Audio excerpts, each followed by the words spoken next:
Alright guys, so welcome back to another vlog. Today I'm going to be showing you around Palma de Mallorca and showing you all the best spots you can visit in one day in this city. Palma is an incredible place. I've been here once before in 2022, had the most amazing experience. You can actually find a very old vlog, which is my second ever vlog I ever posted on my channel. You can find that if you scroll all the way down. I'm here again today, 4 years later, to show you Palma in a little bit of a clearer light. So today I'm actually starting the day at the main square, which is called Plaza Major, and it's a very famous square if you come to Palma. It's the center point, I would say, of Palma. They say it's the heart of Palma's old town. It's very vibrant and yellow, as you can see by the videos as well. Completely surrounded by yellow and green, and all the green doors along the tops, obviously where people, I guess, live above. There is a few stalls in here as well, like you've got some market stalls. You can actually see them in front of me just now. There's only a couple here, but usually there is more. And of course, the outside area is surrounded by different restaurants and cafes. So there's lots of places here to get some food and drink if you want to start your day with some breakfast or just a coffee or a drink, whatever you want to do.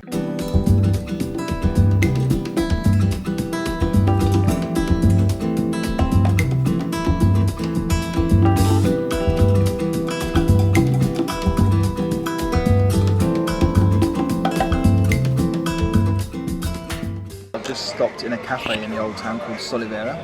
Just got myself just an apple juice to keep myself fresh and ready. It's a really nice little cafe, as you can see. It's really vibrant and bright. Nice decor inside. And yeah, so I'm currently just in the old town. It's an incredible place to be. It has origins from 123 BC. So Palma was actually founded by the Romans in 123 BC. Of course, one of the most famous things here is the cathedral, which is the Cathedral of Santa Maria of Palma. I'll be highlighting that a little bit more for you guys later. Through all the streets, you've got so many beautiful areas to explore. The old town is full of cafes, gift shops and restaurants. You're literally spoilt for choice. Of course, Palma is a little bit more pricey compared to other places on the island, but it's absolutely worth every penny because there's so many delicious places for food, gelato. There's lots of restaurants if you want to sit down for a meal. And there's also a very famous building here in the old town, which you'll probably see lots of people taking photos at. It's called Can Fortezere, and it's just known for its beautiful architecture. It's very famous here, and if you can't find it, just look for all the people looking up and taking photos. I'm sure you'll see it. Just made it into the Basilica de San Francisco, which is €6 to enter, and you can go around the whole of the ground floor.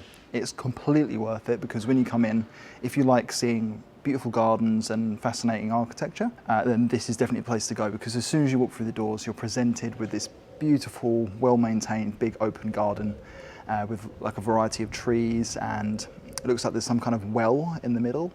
And of course then you're surrounded by all this incredible architecture of all these columns.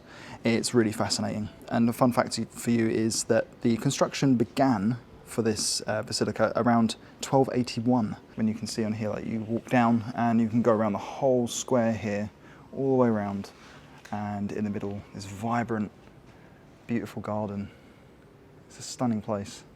And for €6, it's actually not a bad entry price, really. It's very affordable. So guys, just on an additional note for the basilica, when you go round the outside here, just through the doors behind these arches, you can go through and go inside, and honestly, you'll see on screen now, it is magnificent. If this is your kind of thing and you see the beauty in it, then you'll also realize that it's incredible. Like the level of detail, intricacy on everything in there is just unbelievable. It absolutely blew my mind as soon as I walked in. So then next up, again, around the Old Town area, we have the Arab Baths, and it's actually one of the oldest surviving buildings in Mallorca. The baths date back to around the 10th to 12th centuries AD, during the Muslim rule of Mallorca. But the bathhouses, you can actually go inside and see what used to be the bathhouses that are still fairly intact, and the gardens themselves as well are really peaceful and beautiful. Again, very well maintained.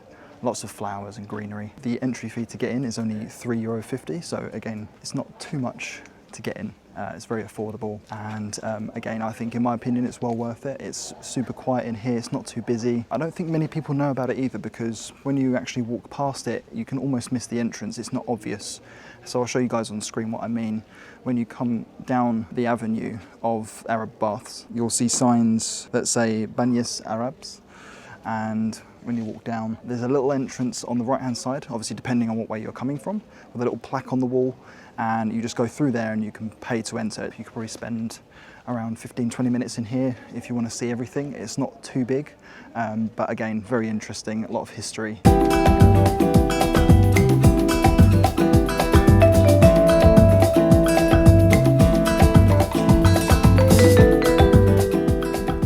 Okay, so a bit further down from the Arab baths, you've got this big open space here which is called Parc de la Mar. There's not a heck of a lot here. It's very open, it's not very shaded, so I will just say that if you are coming here, bring something to keep you in the shade, wear something comfortable. There is quite a few palm trees around the area, and I think the best part about it is you've got this nice big open part of water here, and just behind it you have the magnificent cathedral, which we are going to very, very soon. We are making our way there.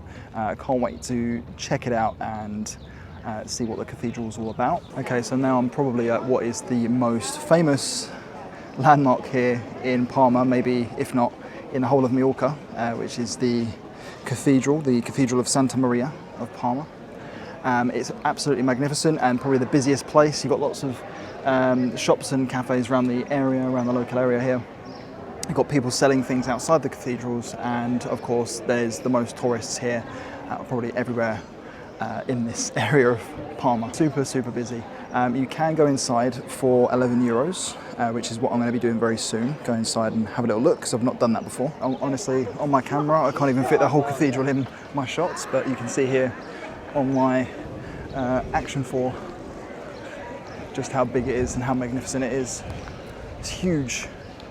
So yeah, we're going to go find the ticket office now, which I think is down here. I'm now inside the cathedral. It was 11 euros to enter. I do believe that there is an upstairs you can go to, I think. Someone was talking about it, but I think at the moment it's closed. So maybe it's under construction, perhaps. It's definitely still worth coming in, because the ground floor is huge. There's lots of things and areas to see. The stained glass windows are probably some of the best I've ever seen. You can see some just around me now, and of course I will show you some on screen. But yeah, there's lots of them.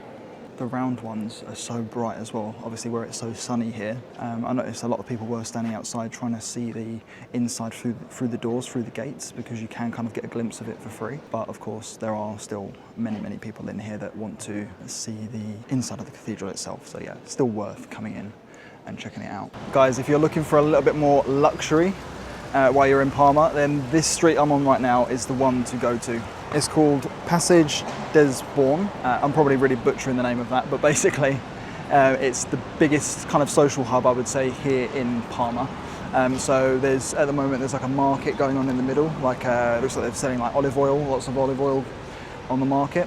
You've got cafes going through the middle. There's one called Born 8, which looks amazing. There's also another one called Terra, and a few others as well. So you've got plenty of choice of restaurants. Again, like I say, very fancy. The design of the buildings and the architecture is a lot more luxurious in appearance.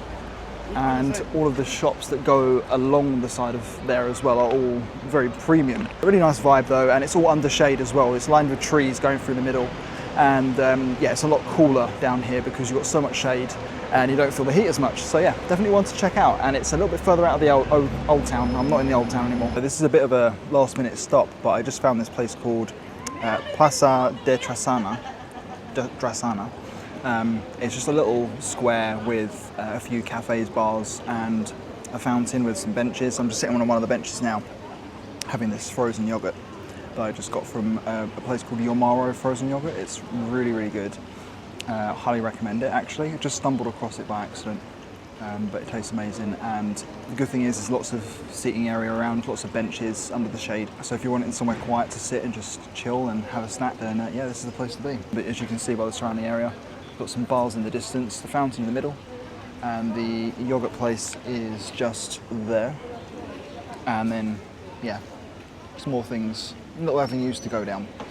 But yeah, a little hidden gem, I would say, because this wasn't on my itinerary. So guys, that does actually bring me to the end of this vlog. This is just an idea of some of the things you can see if you've got one day in Palma and you want to try and plan your day. This whole sort of trip that I've done today took around sort of 5-6 hours. I think if you want to see more things, there are some museums dotted around the city as well. So if museums are your thing, you can do that. There's also, of course, plenty of shops and gift shops to go in. So I didn't really spend too much time looking in them. Of course, if you're having a more relaxed day, you still have plenty of time for that as well. Thank you so much for watching and following along this journey. There will be some more videos coming soon from the Balearic Islands, so do stay tuned for them.